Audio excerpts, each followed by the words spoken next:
and welcome to Domain Investors Television. I'm your host, Morgan Linton, and we are live at TRAFFIC Vancouver 2010. I'm joined by Daniel from InternetX. Daniel, welcome back to the program. Hi, thanks, Morgan, thanks. So Daniel, we first spoke to you at TRAFFIC in Las Vegas, and you guys are doing some really exciting stuff. So tell me, what are some of the things that you guys are doing now? Because you were talking yesterday about a whole host of things that you guys are doing, so give me the update.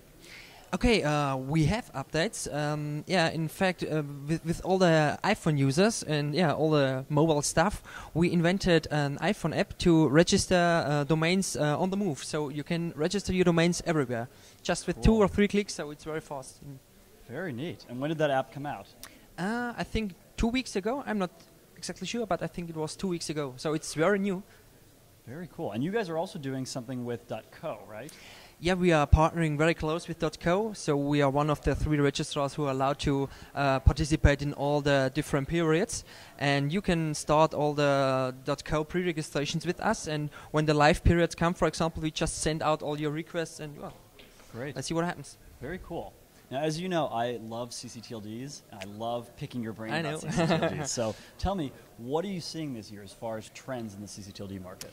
The trends in the CCTLDs, that's also a very good question.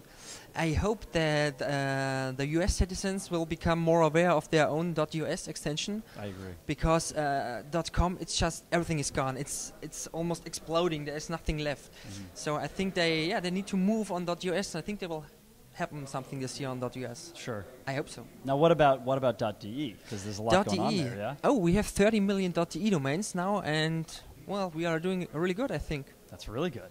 Yeah. That's really good. And so what do you see as the next, so you're talking about .us, we know .de is already a developed market. What's that next market that you think maybe is developing that nobody's paying attention to? The .pl market is really strong. It's amazing, yeah? They have a very interesting way of offering the .pl domains, because there is domain tasting, so you can register the domains for a short time and and try if there is a lot of traffic, or if there's happening anything on the website. So, and if not, you can just give the domain back, and this is something they have an advantage. Interesting. Extension, Interesting. And you can register .pls, I assume, through InternetX? Sure, okay. Sure. We offer all of them. All right, just want to make sure. More than 300, so .pl, sure. Very cool. And what are the, like for somebody investing in .pl, should it be actually Polish words versus English words? I think English words are good in all the languages, aren't they? But better is to register Polish domain names. Yeah, sure, right. Sure. And now, you can probably see where I'm going with this, but IDNs. What do you think of, and here's my big question I have for a lot of people about IDNs is an IDN.com or .net or .org, does that even make sense? Or in a country like China, is it going to be an IDN.IDN? There will be an IDN.IDN. Yeah. The first one coming out is the Russian. Yep. IDN.IDN. We are offering it, so go ahead.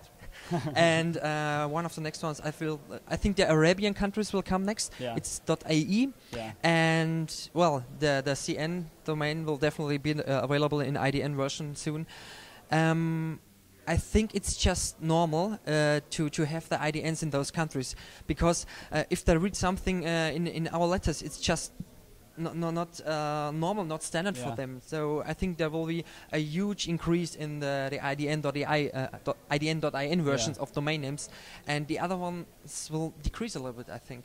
Yeah, because that's what I wondered is, what's the effect of an investor that bought IDN.RUs? Yeah. What happens to them? Should they buy the same name in the .IDN version?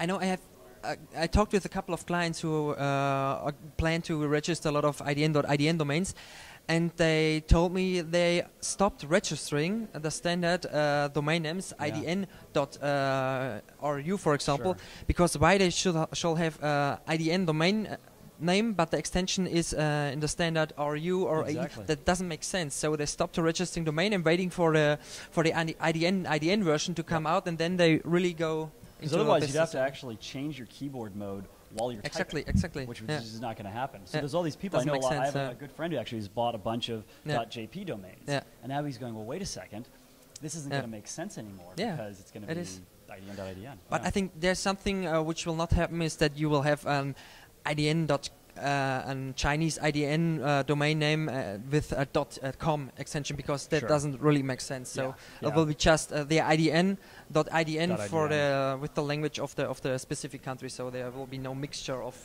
I don't know, a Polish IDN with a German extension or something. It doesn't make sense, does it? That's fair. Well, now I'm thinking people watching this interview are probably going to be thinking in their mind, I hope so too, they're probably going to be thinking in their mind, hey, how do I get started with this? And so what's your advice for someone that's totally new to CCTLDs and wants to get started? What's the easiest way to get started? The easiest way, I think it depends a little bit, because if you're not a Russian citizen and if the Russian language is not your mother tongue, I think it's very hard to know what you need to do, because it's not useful just to go through the dictionaries, because you will not understand the Karelian language, because it's not your language, isn't it? So I think the advantage will be on people who have those languages as mother tongue. They will have an advantage, but well, you can try it. I know some clients who just check the dictionaries, for example, French or German dictionaries, and take standard generic words with IDNs and register them. That's possible, sure. Yeah, but still, I think it's good advice. I think it's the same advice Warren Buffett gives about stocks, which is go with what you know. And if you go to Germany on holiday twice a year, start with .ds. If you go to Italy, maybe .it. Don't make business with something you're not aware of, because it will not be successful. Yeah. And what do you think the biggest mistake people make when buying CCTLDs? The business, I talked about that at the last TRAFFIC, I think, was it in Milan? Yeah, it was in Milan.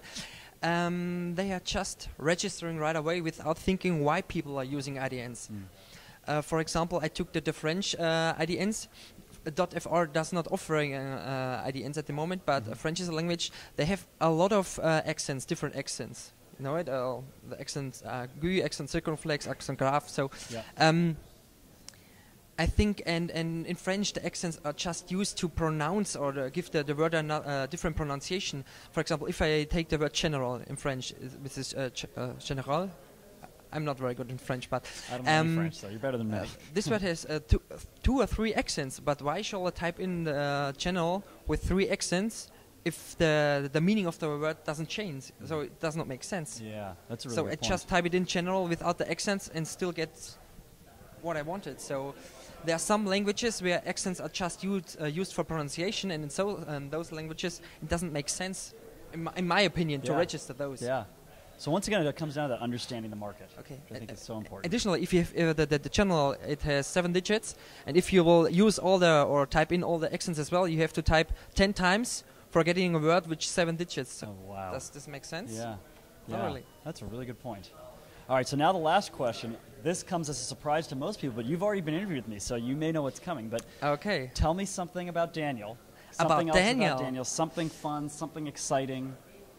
The funny thing is, I'm international sales. I do a lot with CCTLDs, but by myself, I prefer .net.com and .de domains, because it's my market. You're letting the secret out of the bag here. Wow. I have a couple of .es domains because I speak Spanish, so this gives me a chance to do something in this direction. But I never tried to register other extensions, other CCTLDs, because it's not my market. I'm not aware of those markets. Yep.